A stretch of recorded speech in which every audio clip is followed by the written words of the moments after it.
Hi, I'm Dr. Jamil Sayed, and on this podcast, we're going to talk about some deep stuff. I'm here to tell you that you're amazing, and often, the only person who can't see that is you. No matter who you are, what you do, or where you're from, there's greatness in you. Let's talk about it. Hey everyone, I'm Dr. Jamil Sayed, and welcome to the Transformation Starts Today podcast, where I interview leaders, champions, and high performers from all walks of life as they share their story, the lessons they've learned along the way, and empowering perspectives to help you create an extraordinary life without regret, starting today. Today we have with us Joshua Margolis, the CEO of Mind Over Matter Health and Fitness. Joshua Margolis is a personal trainer with numerous certifications as well as a bachelor's degree in sports psychology. For nearly a decade, Joshua has been working in the health and fitness arena, designing personalized fitness programs for individuals and corporations, which incorporate motivational techniques to enhance performance. Joshua is also the fitness model in the Duke Diet, a world-renowned health and fitness book. His fitness philosophy is your self-image and habits go hand in hand. Change one, and you will automatically change the other. Whatever your fitness goals are, he will help you realize your dreams. Joshua, it is an honor to have you with us. Welcome to the show. Pleasure to be here. Thanks, Jamil. So good to be with you, man. How are you doing? I'm good, man. It's always a pleasure to see you. I have to live up to that lofty introduction, as well as your own for your podcast. I feel like I'm in the Ring of Honor now. No, man, you belong here. And this conversation's a long time coming. You know, for those who don't know, Joshua and I go on hikes fairly often. And in our last hike, we actually talked about it. I said, I'd love to have you on the show. I know there's so much wisdom and knowledge you've accumulated throughout your own life experience and the people that you've worked with. And I'd love to have you share with us today. And so for my listeners who don't yet know you, they don't know your story, I found that each of us is the hero of our own story. You know, we've experienced challenges and setbacks and adversities that we've overcome to get to where we are today. If you'd please share with us, what is your hero story? Right. I love being my own protagonist. That's the story I would write. I do blur the lines of protagonist and antagonist. It depends. I think we're all that. I think you got to have, or at least recognize one side to recognize the other. So look, we write our own story. I believe those words without a doubt. I think if I look back to where I started this fitness journey, this professional fitness journey that I'm on, not for just my own fitness, but for the fitness of others, it started just innocently enough. My first job at a health club, as a lowly trainer on the totem pole, I was, sort of just getting my feet wet, learning not just about fitness and exercise physiology and anatomy and kinesiology and all the science behind it, but on the other side, how to run a business, and not just as a trainer, but how to start and run Mind Over Matter Health and Fitness, which the reality from the business side could be anything. It's the idea of structuring yourself, organizing yourself, having goals, setting expectations, and then, following through on them. I think for me, fitness always seemed to be a good fit. It was always something that I was interested in, and not just the physical part of it, but the mental, the psychological approach to it, and what it does for me, what exercise does for me, not just from the physical, but how I feel mentally, the release of the neurochemical transmitters in my brain and body, to positive self-image, to sense of accomplishment, something set forth and done and accomplished, and just try to pass that on to other people. Absolutely, man. I know something that you talked about having, in a way, like this structure. When I was first starting my business, I had been coaching long before then, but doing it for free and just loving people and wanting to help people. And then when I turned it into a business, I had some immediate success, which was beautiful. But then shortly after, there were two kind of primary, what I would call now, kind of errors in judgment that I made that I want to Okay. share, because I think, and I'd love to get your perspective on this as well, Yeah. because I want this conversation to benefit everyone. Because on the surface, there's going to be health, there's going to be fitness talk in this, but this can apply to everybody. And so from a general business perspective, one of the first, what I would call mistakes that I made is I treated my business like a hobby, not a business. I didn't have the structure. I didn't have the discipline. I didn't have the metrics. I wasn't tracking the things. And no surprise, I ran into a lot of problems with that. And then the second aspect came from this idea. I remember hearing from a mentor, the time to market is when you don't need to do it. It's like when your business is doing really well, that's Right. when you're marketing. That's when you're putting all your effort into getting the word out, because there's no neediness. There's just this like sense of abundance. But when you come from that place of, oh, everything kind of dried up and now I really need, whether it's a customer or a client or whatever, people feel that, and it doesn't put you in a good position. So those were two kind of challenges I ran into early on. When you were in your early stages of your business, so like you said, you were on the low end of that totem pole in the beginning as a trainer, and then you started your own thing. What were some challenges you ran into and how you overcame them that could benefit not only people in the health and fitness space, but anyone who's running a business? I think, and by the way, there's two great examples you nailed before. I remember when I started out on my own, somebody got me this book. I have it still on my shelf somewhere, but it was How Not to Succeed in Business. It was written by somebody who, and this is gonna get to my point here, is it was written by somebody, I think was like a failed clothing line. And it was about all the mistakes that he made. A guy with significant amount of money that he made in another institution, another arena, put it towards this clothing industry, and it blew up. It bottomed out. It just, the ground went under the feet. So what I was gonna say is, one of the things I learned is that you can learn from anyone and everyone. You can learn not just from somebody who's successful. That's clearly who we should pattern ourselves after, but you can learn from the people that didn't succeed as well. As long as they're open and transparent about it, you want to hear about some of the mistakes and the pitfalls that they've made along the way. So hopefully you don't repeat those. Now, there is something to be said about sometimes the best mistakes are the ones you make yourself, and you learn the most from that. But if you can learn from someone else's transgressions, then you're already ahead of the game. So I would say people are always, whether somebody's offering it or not, you could always learn from somebody. It might not be what they're offering, but by watching them, studying them, seeing what they've done successfully and what they failed at, you can learn from that. And another thing is, I'm not reinventing the wheel here. There's already models that exist that I have kind of patterned myself after. It wasn't as if I was just creating some radical notion that never existed before. It's a small business. It's the idea of whether it's selling pizza or training people. The model, well, those models are slightly different, of course, but the idea of this already exists.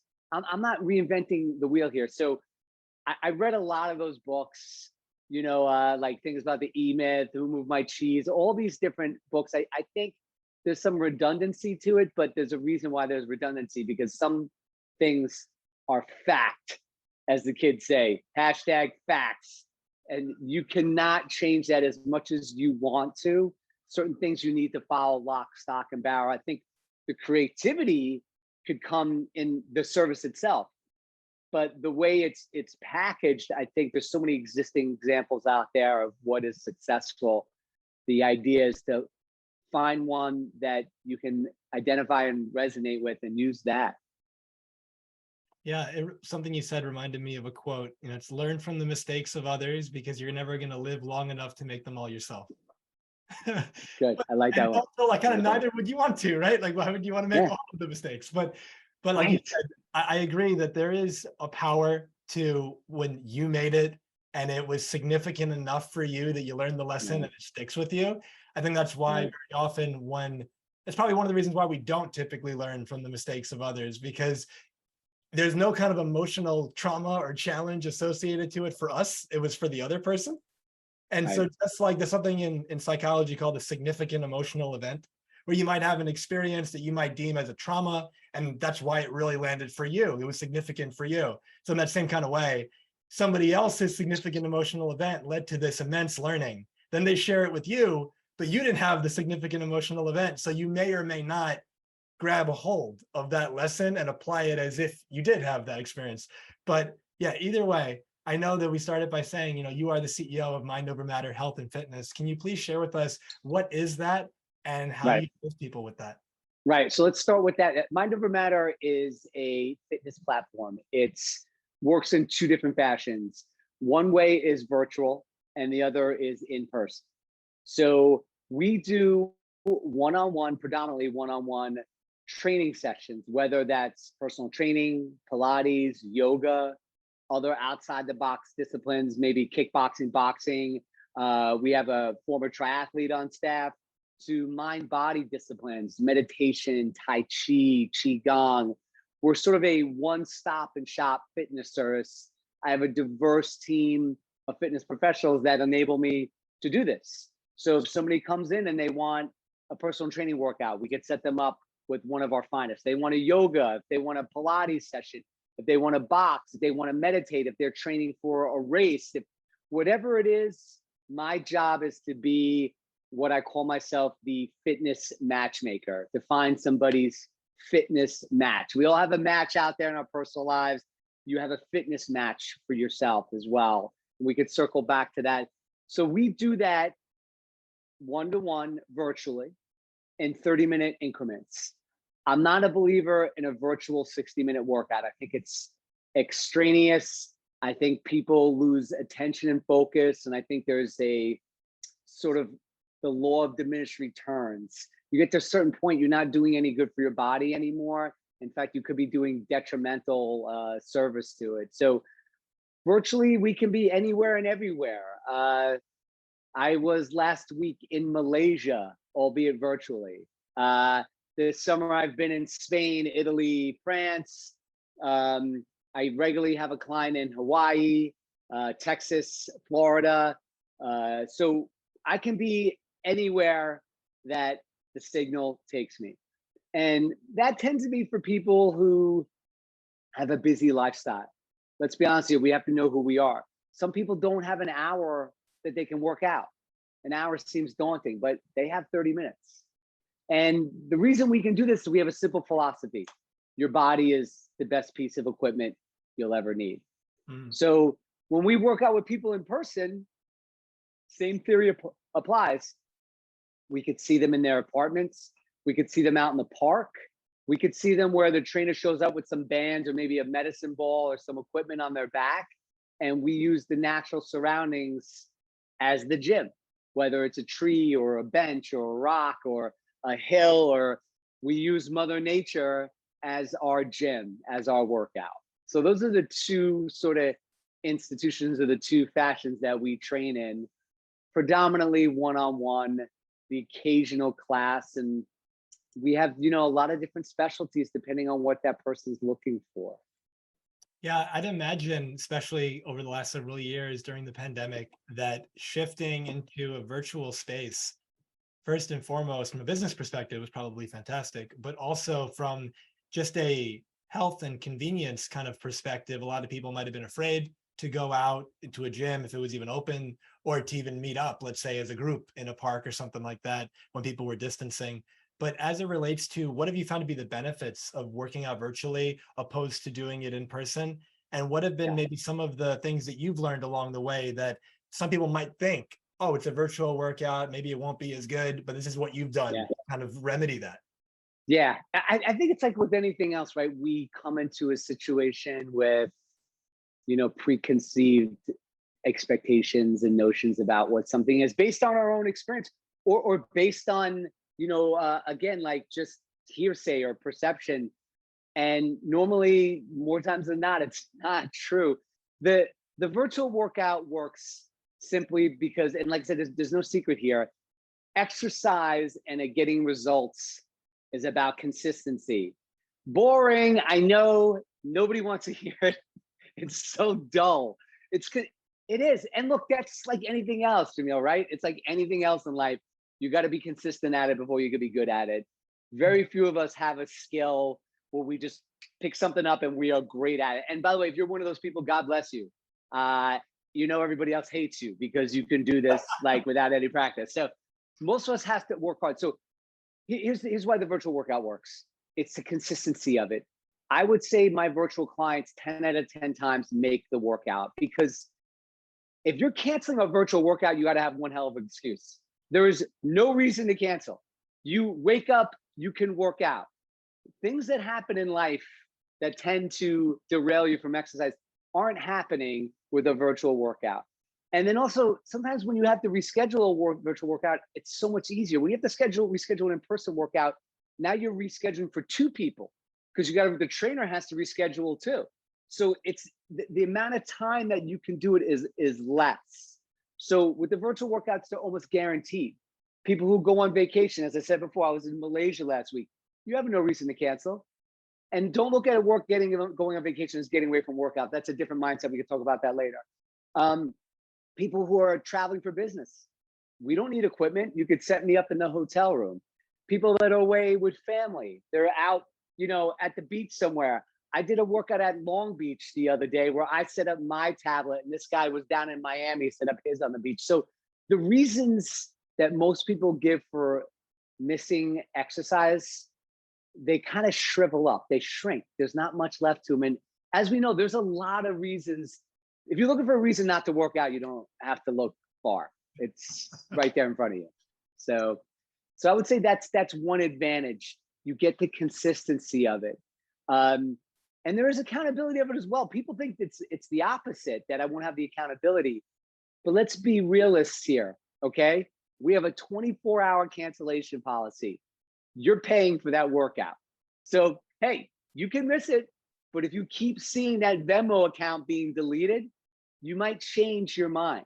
Yeah. It might be, and let's be honest, and I'm not judging, maybe money is what motivates people, the making it or not losing it. So sometimes that could be the motivator as well. But either way, I get the same response, especially from my morning people. Josh, I would be hitting snooze right now if it wasn't for you. And that's what people say. And that's the reality of it. People would be hitting snooze. I am, it's the same thing as, I came up in the industry years ago when the DVD was the thing. It was the DVD workouts. People had stacks. You might have been a bit young, but I know you know what I mean. I'm sure somebody you knew in the family had like the stack of like the workout DVDs. Oh yeah. That's great. They're great. They're great if you use them. If not, they look nice. There's a nice collection. So it's the same thing with streaming services now. And I love some of the streaming services. I do. I use some of the Peloton workouts for myself, but they're not going to wake you up. They're not going to charge you if you don't use them.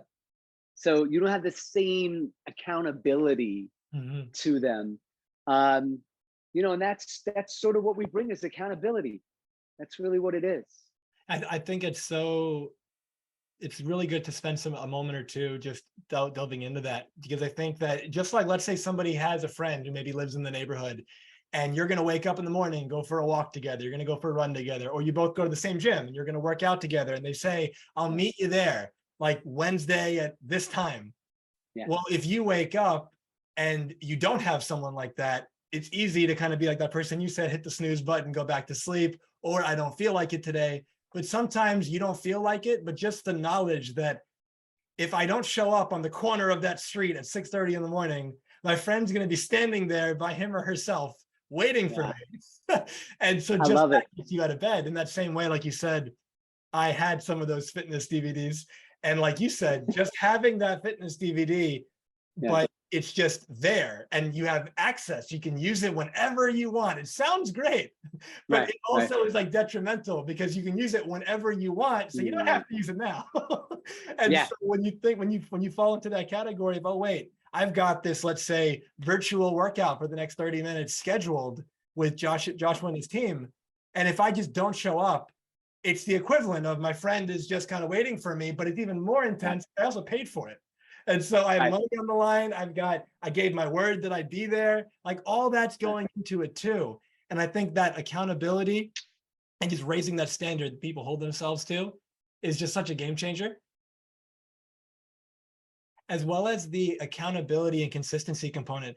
This consistency, like you said, it can be dull, it can be boring, but at the end of the day, the amount of times someone has told me, hey, Jamil, I'm a little disappointed. And I go, why is that? And they say, I'm not creating the results that I want in their business, in their health, their relationship, whatever it is. Well, what do you want? And then they tell me, okay, what are you doing about that? Oh, I'm doing this. And it seems like it's actually a pretty good strategy. How long have you been doing that for? And that's where the trouble comes in. It's like, oh, I've been doing it for 6 weeks. Meanwhile, it'll probably take 6 years to create the result they're looking for. And it's just this unmet, or not unmet, but rather a expectation, inappropriate expectation. That's it. So if we have Yes. inappropriate expectations of time, how long is it actually going to take? I think that's what people really want to know. It's like, all right, how long will this take me? Because if it's important to me, I'm going to stick with it. But I want to know, because if I think it'll take 3 weeks, but it'll take 3 months, then I'm going to quit before I even get, the ball rolling. But it's not because I'm not doing it right. It's just because I think it should be happening faster than Right. And that's a great point too. I think fitness, there's a lot of disciplines and institutions, but fitness seems to be one of those things where people look at it should be like, boom, overnight. Because, and honestly, that's the marketing of fitness. It really is. It's 30-day this, 60-day this, 90-day this, like that's how it's presented. And it's great marketing. It is, because it's catchy, it sells. People are looking for something quick. But if you spent the last year on your butt, it's good. You're not going to undo a year in a month. You're not going to do that. I usually tell people for every month that they take off, it's going to take at least that to get back. So you have an exercise in 12 months. It's going to take 12 months to get you back. It really is, because it's not just what physically you've done to your body, but psychologically, the patterns that you've created, you have to now break out of that. Like that's tough. Like to change a habit, what do you have to do something like 100 times before it becomes a habit? But if you do something that's a bad habit once, it's a bad habit. So it's like it's so much harder to change that mindset. I think that's why having a trainer can help. It's not just somebody, of course, holding your feet to the fire, but you want to have a connection. I'm sure you identify that the people that work with you, it's not just your message, it's you're the messenger. So I think that's with the trainers too, and that's why I have a stable of people. There's a right fitness match for somebody. It's not just the discipline, but it's that person that brings it to you. Sometimes I don't connect. There's certain people I don't connect with, and that's okay.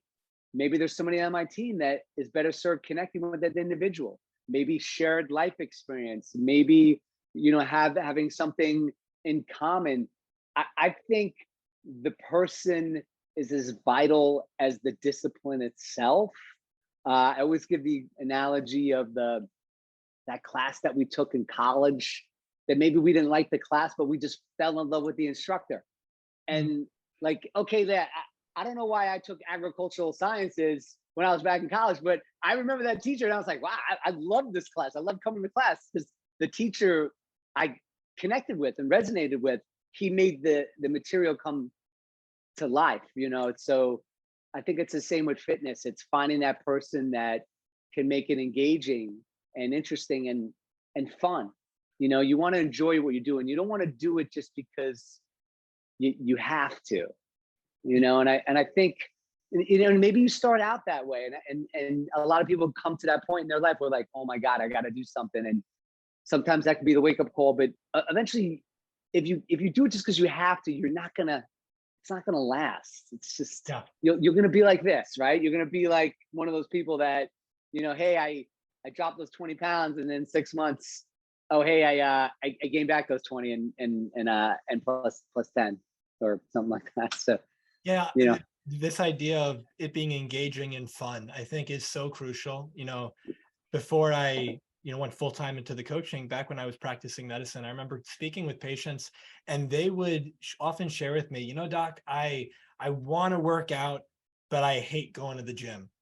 And I would share with them, there's a lot of ways to work out, and going to the gym is just one of them. because you might love Right. to dance, you might love to swim, anything that's you're moving your body, you're getting your heart rate up, you're doing something that's fun for you, that Right. counts. And it's like, I hope everyone is listening because, like Joshua mentioned it, at times, fitness, getting in shape, it can be tough. So we don't want to stack the deck against you. We don't want Right. it to be tough at times and you hate it.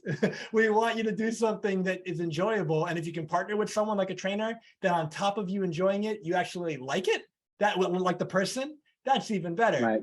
But getting clear for Agreed. yourself, I'm alive right now, regardless of how long it's been since my last workout, regardless of my weight, regardless of what I look like, any of that.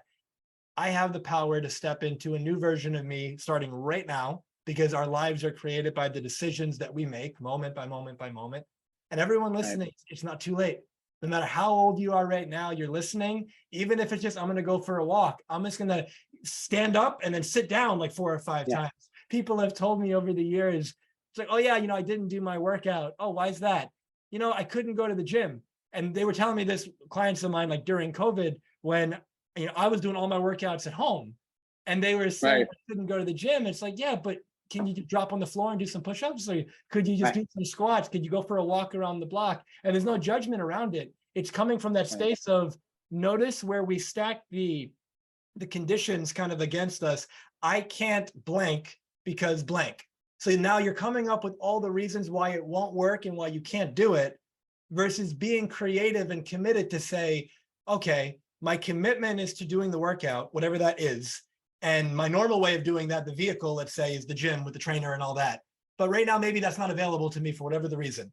Oh, well, here's Joshua and they have the virtual workouts. Or maybe I don't know about that, but I can do the push-ups, or I have some dumbbells, or I can go for a walk. I can go to the park. I can do something.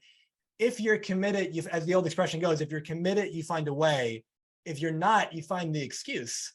And again, there's no judgment there. It's just that observation, that notice where you are selling yourself on why you can't do it. Right. Look, you're making a point. I know this is in your wheelhouse. This is what we talk about. It is all mindset. The difference between success and failure, it is really marginal. It's not. It's razor thin. It's looking at things sometimes in the big picture can be daunting, as opposed to looking at it more incrementally, to the point you're making before. Like, okay, you don't have to. You didn't get to the gym today. Did you walk around the block? Did you maybe have something healthy to eat? Did you maybe get good sleep? Did you? These things will add up over time and accumulate. I think people want to resign themselves to, oh, this is how it is and this is a certain way. I think that's probably dangerous thinking in general, right? Not just for fitness. Like, okay, it's really, it's lazy and dismissive thinking is what it is. Well, this is how it's been, so this is how it's going to be. No. That's making an excuse. That's, people use it as a platform for how society should be, right? Well, this is how it's been, so this is how it should be. No, so that's not how it is with your body. Just because your body's, and you've done things a certain way, that doesn't mean that's always how it has to be. By the way, change, and I know we've kind of talked about this as well, like change can sometimes be daunting. Change can be scary, and it's, you can fear it. I don't think that, that's okay, but ultimately you're going to have to learn to embrace it, because it's going to happen whether you want it or not. That train is always moving, so you're either on that train or under it. So your choice. Where do you want to be? And something about this consistency, and this speaks to the work that you do with also your team, the idea of kind of falling off the wagon, if you want to call it that, that happens to all of us. So I know in my own life, in recent history, as I consider myself one of probably the most disciplined and committed people that I know. And yet, all that, I hired this guy who's a vocal coach for me, and it was going phenomenally. And he gave me this like 1 hour exercise voice routine to do. And I was doing it every day. And then like 2 months went by and we finished our work together, and I had the recording. And I'm like, all right, so I'm going to go through that every day for an hour. I did it for probably a week or two, and then I just fell off, and I didn't do it for like 3 months. And I started to notice, all the benefit I was getting just kind of stopped happening. But when I was working with them week by week by week, there was this extra degree of motivation. And so when I don't want to speak for you, but I know for myself at least, there's no judgment at all in, oh, you're trying it, you're falling off the wagon. It's not about you. It's not like you're not disciplined or you're not this. We all have our moments of being it and not being it. It's just getting really clear. Is this a priority for me? Why? And then play into what I call the 3 types of accountability. The first type of accountability is self-accountability. And so Yes. sometimes we can do that really well, and sometimes we can't. Case in point, my example of that voice thing. Right. I had times of Right. doing it really well, and then I just fell off and I stopped doing it. The second is having a coach or a trainer or a partner, someone that you've committed to, in this case, financially, where you're invested. And now it's like, okay, I got someone else counting on me. And then the third is peer accountability. I'm going to go tell the people that are most important to me. I'm going to announce it far and wide on Facebook that this is what I'm up to. This is what I'm doing. And you can count on me getting this result by this day. And if it doesn't happen, this is what I'm going to do. And now there's a consequence. So these are all things that you're stacking the deck in your favor. So if I know that, okay, in this area, self-accountability, I can do that. But in this area, Right. I've consistently shown myself I have trouble with that. There's no shame in that. Hire someone, do some peer accountability, and you can make so much magic happen in your life. I love the last one, the accountability of you should be shouting it from the rooftops. Like, I feel like making something public, now everybody knows. Now you feel that sense. I think it's great. Like, I always tell my clients, you should tell everybody you're working with a trainer.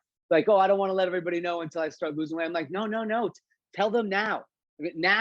Because then the next time you see that person, like, oh, how's it going with the trainer? It's going to be something that you're going to have to deal with.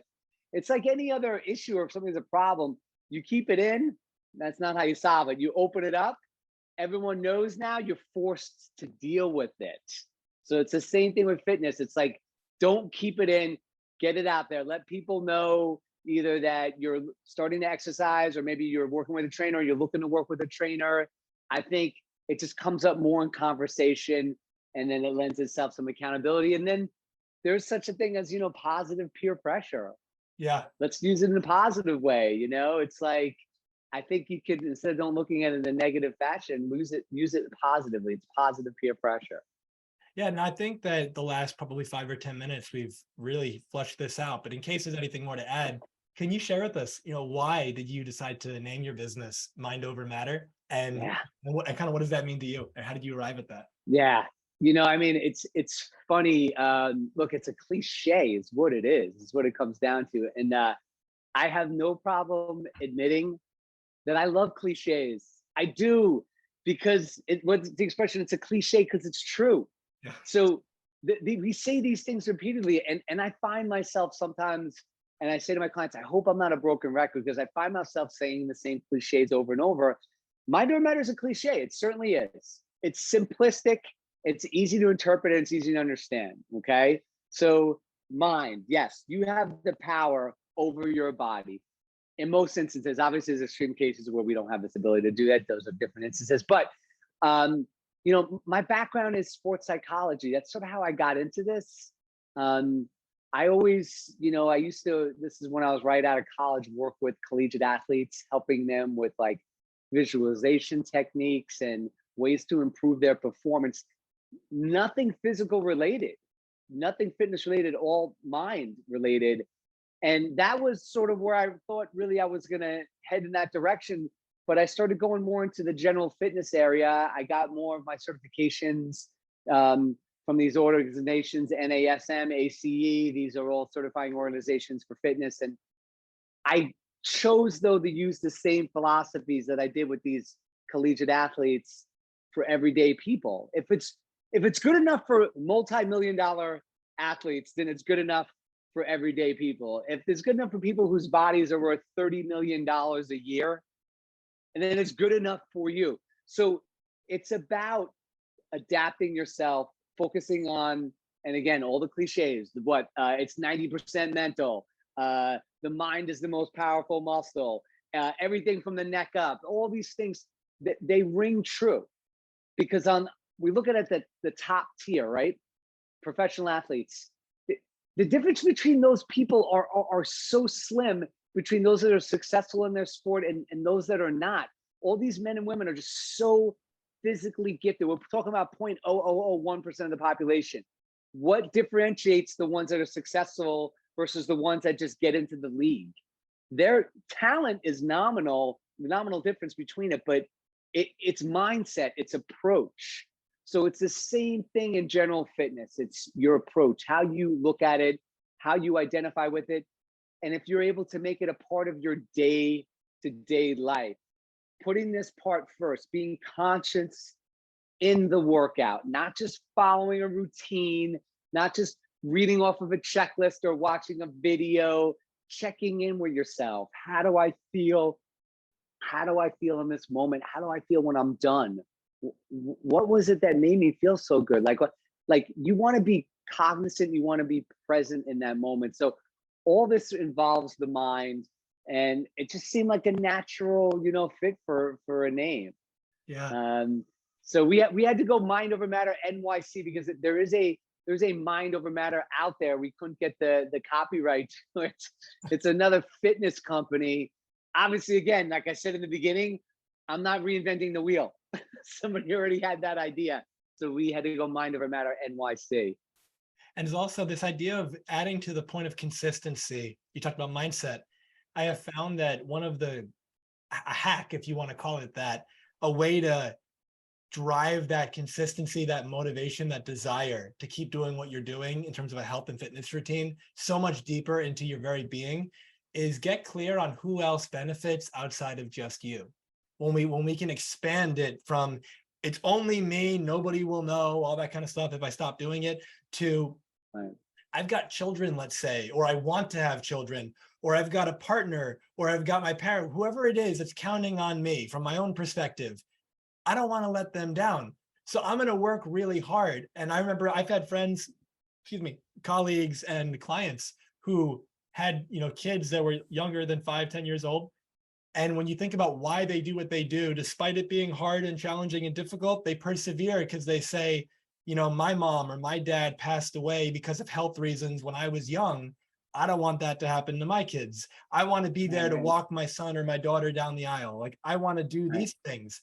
And it's like, if you can come from that space and connect to a why are you taking care of your health? And obviously doing it for yourself is awesome. And if you can come up with a bunch of reasons for that, because of how it makes you feel and the motivation and how you look and all that, beautiful. But if you add on to it, all the other people that benefit, you become a role model maybe for your kids, where now they want to take care of their health because of the way you do it. The sky's the limit. And when you can get really creative with it, it's so much easier to stick with it. I think that's a great way to look at it. You're right. To your point, when we're doing some of these workouts, some of the virtual ones as specifically, and somebody has like a young kid and the kid like walks in on mom or dad doing the workout, and like they are like so absorbed in what's going on. Like they're jumping all over the parent. They're like showing off, like doing jumping jacks and push-ups. I'm like, let me see what you can do. Like they hook, line, and sinker. They are so into it. We forget movement is natural. That's what we do. And these kids are just predisposed to it. But I love seeing the kid, and I'm like, oh, hey, is mommy doing a good job? How's dad doing a good push-up? Like, I want them to sort of like see how hard and how important something like this is to their parents. So look, a kid learns by watching, right? I mean, you could tell that kid anything and everything ad nauseum, but ultimately they're gonna see it. They're gonna mimic the behavior they see or don't see, right? I love that. And so true. Kids, like you said, kids don't do what we say necessarily. They do what they see us do, and they model after us. And so there's that expression like, do as I say, not as I do. That doesn't work. Most of the time, a kid is not going to follow that. They're going to look at what you're doing and they're going to model that behavior. And if you don't have any kids, and if you don't plan to have any kids, think of it. Maybe you have a business. Maybe you have an idea that you want to birth and bring into the world. Well, are you going to be around long enough to raise that idea? Are you going to be around long enough to see the impact that it could have in the world and enjoy the fruits of that business and that idea? Like, take care of yourself. And not only do you have the energy, but you just feel so vibrant in your body that you become an inspiration to everyone around you. Right. I agree. Health is the number one resource. It really is. mental and physical health, it starts with that. I mean, look, people place a value on everything differently, but I think those go hand in hand. That's the most valuable asset we have. That along with time, right? Can't make any more time. You can't buy any more time. But what's the sense of having all this time unless you have a healthy existence? You have a long life, but if you're living in pain, what kind of life is that? If you're living in discomfort, or if you're not, happy and healthy and satisfied with your body and mind, that's tough sledding. It's a tough way to go through life. Yeah, something that you just kind of brought to my mind. I've been around this world of health transformation since I was 14. And I've learned from conventional physicians, alternative practitioners, like every kind of practitioner you can imagine, all these different life philosophies. And if there's anything that I've learned, it's that you are not, your diagnosis, and there's always something you can do to improve your situation. And so often we kind of fall into this almost like disempowered space of, this is just the way that it is. I'm in pain. This is happening. That's happening. There's nothing I can do. And it's not, your fault, because let's say that's what your doctor told you. That's what your healthcare practitioner told you, and you believe them, and they're not lying to you because that's what they know. But there are other kind of practitioners. And my point here is that there's always a way. You might not be able to cure what you got, but you can definitely improve it. You can definitely make the quality of life better. You can definitely make your pain decrease. Don't give up. Keep looking. Like we said, you're alive right now. You've got an opportunity. And in the context of this conversation, exercise and fitness is one of the biggest points of leverage that you have to do that. And so, Joshua, given your background, the experiences you've had, the success you've created for yourself, for your clients, what have you found to be some of the primary blocks that hold people back from experiencing the health and the fitness that they could experience?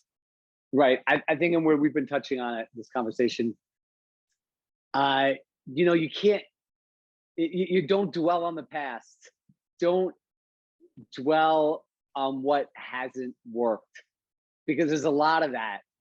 There's, talking about mistakes, like life is littered with all these things that did not work for you along the way.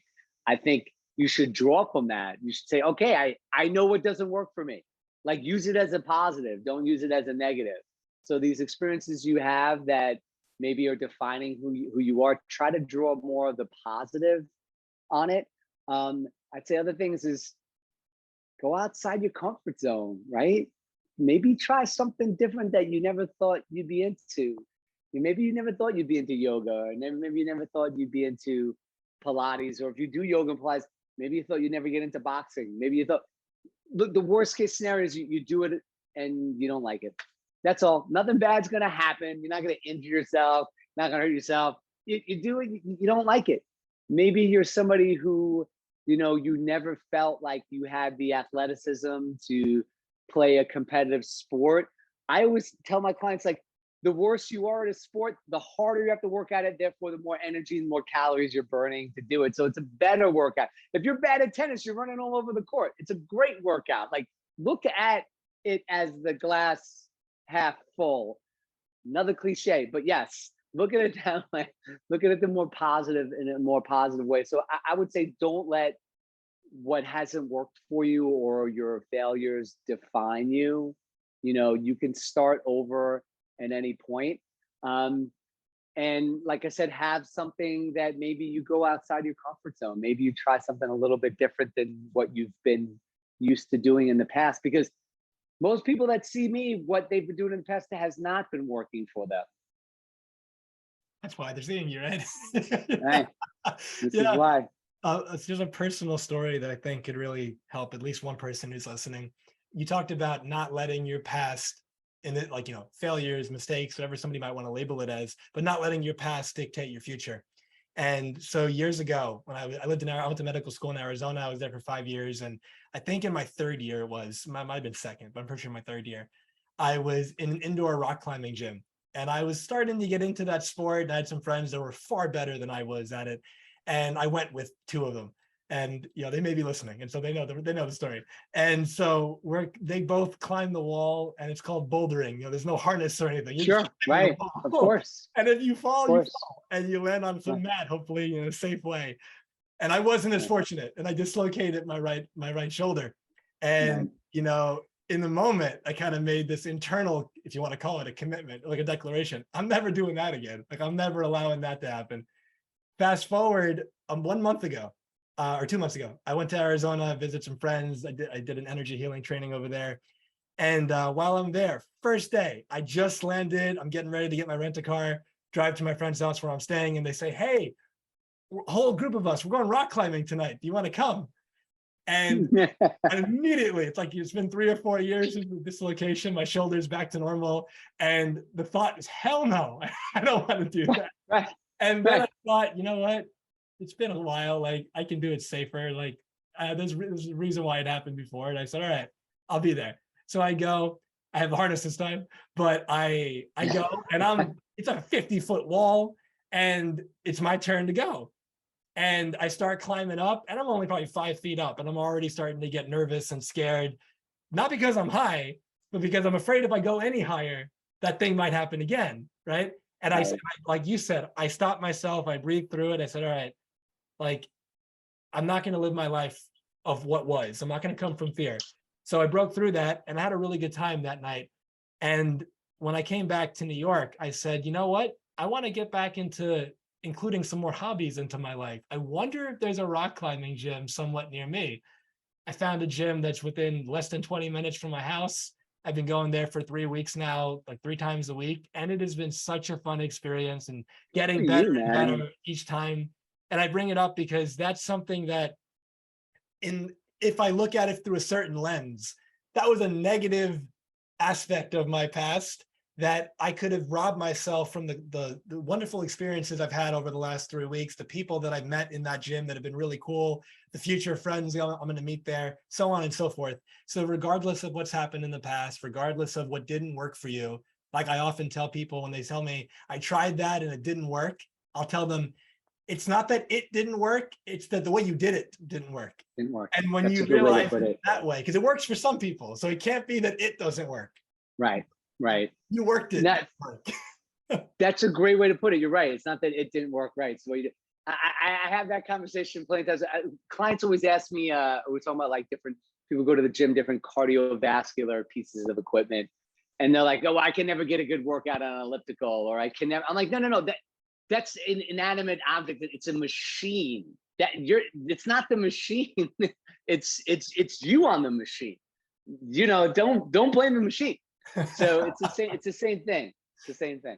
Yeah, man. And so as we begin to wrap up our conversation, the foundation of my work and of this podcast is to help people create an extraordinary life without regret. What advice would you have for somebody who wants to do that? Yeah, I would say, look, it's never too late. This is even going to circle back to what we started. I'm going to use your own words. You're authoring your own story, right? So it's never too late to change the words on the paper. You can, like that, you can change it. You really can. It could start today. It could start this second. It could start tomorrow. It could start a month from now.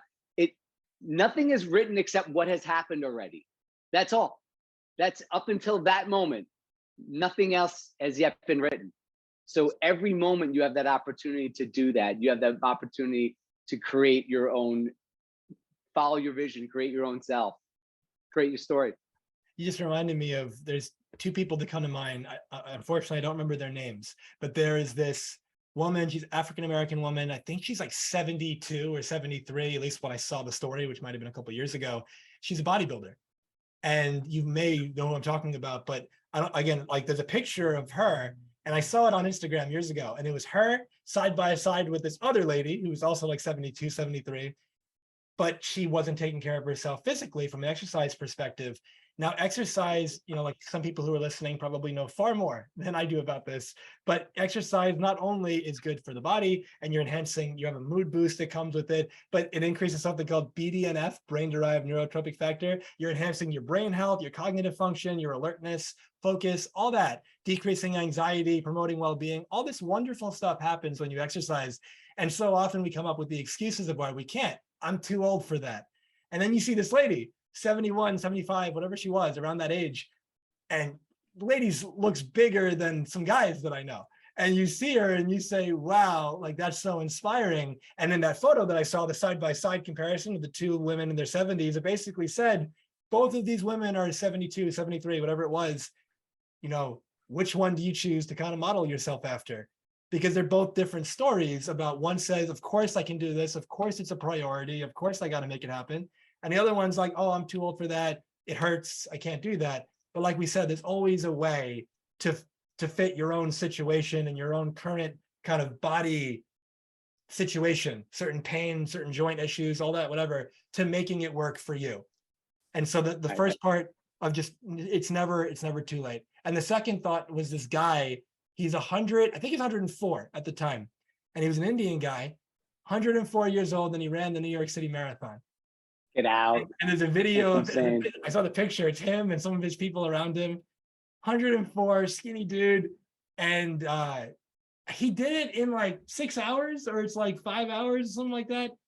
And just to think that there are people that are half his age that wouldn't even try that. Right. 104, you know, it's like, what if we were That's to come up with insane, the idea that to a certain degree, age is just a story.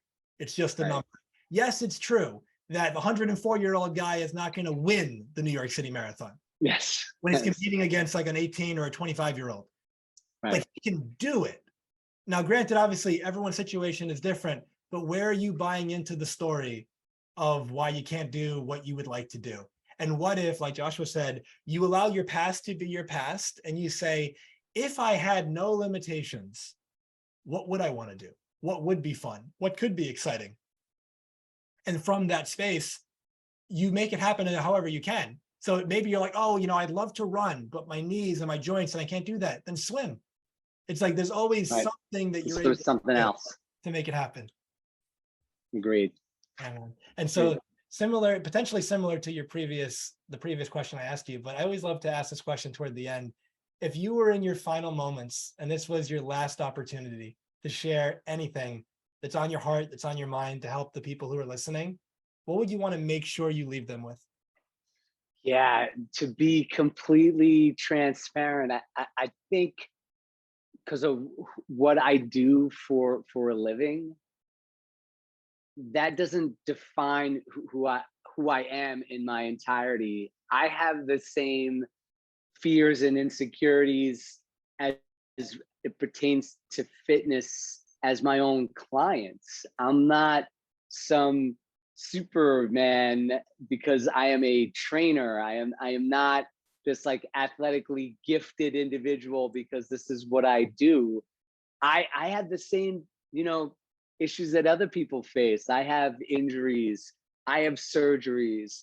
I have things about my body I wish I could change.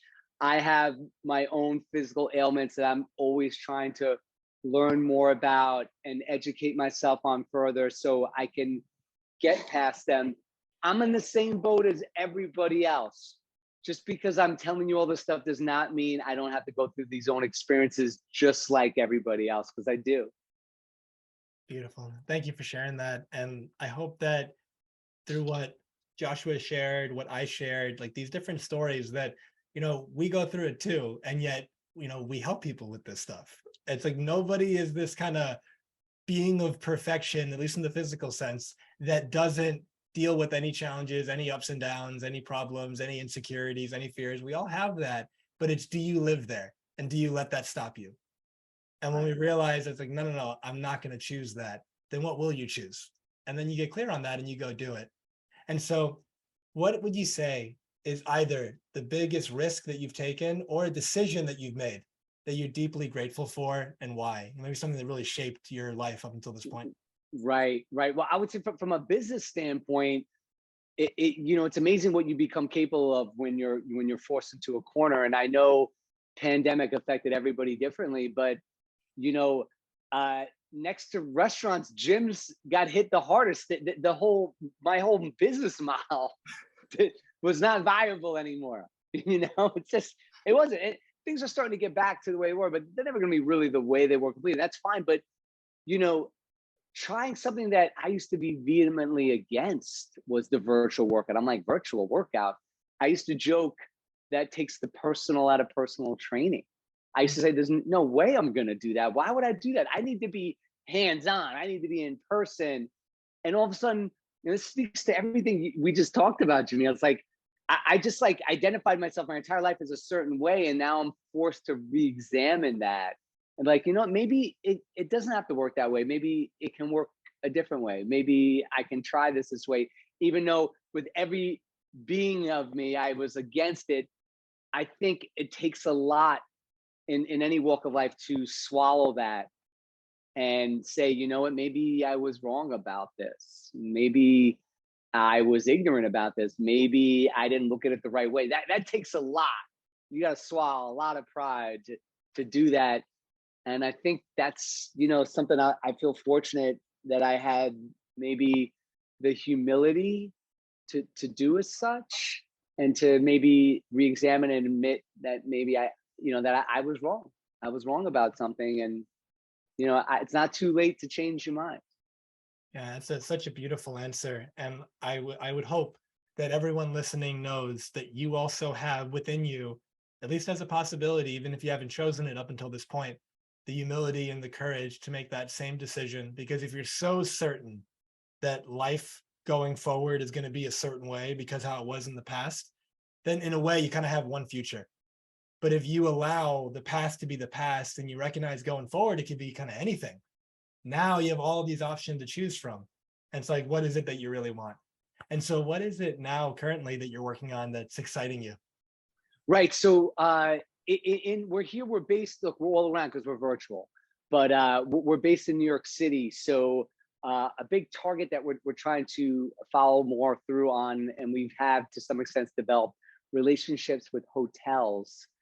There's several high-end hotels in Manhattan that we are currently the fitness concierge service at, where a guest checks into the hotel and they want a trainer workout, they want a yoga workout, they want anything. Front desk of the concierge contacts us directly, and I set them up with a member of my team. So we do 2 hotels right now. One is the Greenwich Hotel in Tribeca. One is the Mandarin Hotel at Columbus Circle. And this is great. People check in, they want to work out. We're subcontracted by the hotel. And, my goal for this upcoming fall is to get into some more of these hotels and to put together the strategy to do as such. So that's our main focus right now. Yeah, so just a call to action and a loving challenge for everyone listening. Maybe no matter where you are in the world, maybe there's a hotel that you stay at regularly. Maybe there's a place that you kind of call your second home, right?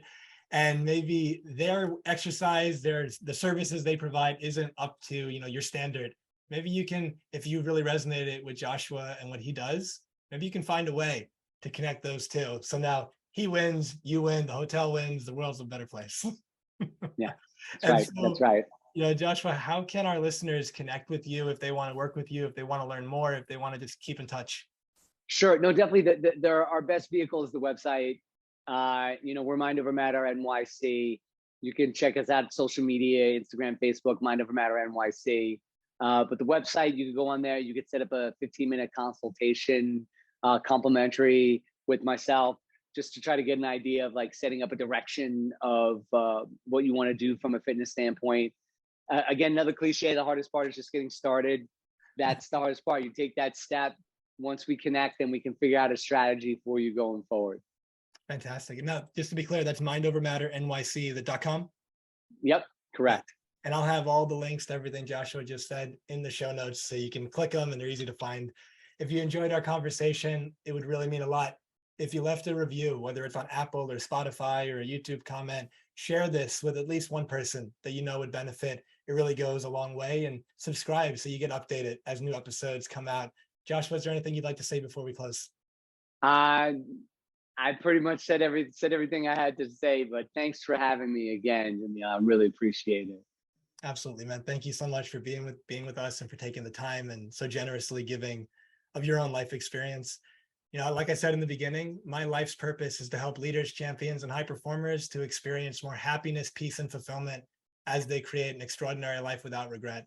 If you'd like to have a conversation to see if or how I can help you either solve a challenge in your mindset, your business, your relationship, all aspects of that, or maybe there's a goal that you have that you'd love to make that real in 10 months rather than 10 years. I'd love to have a conversation with you. You can book that at jamilsayaj.com.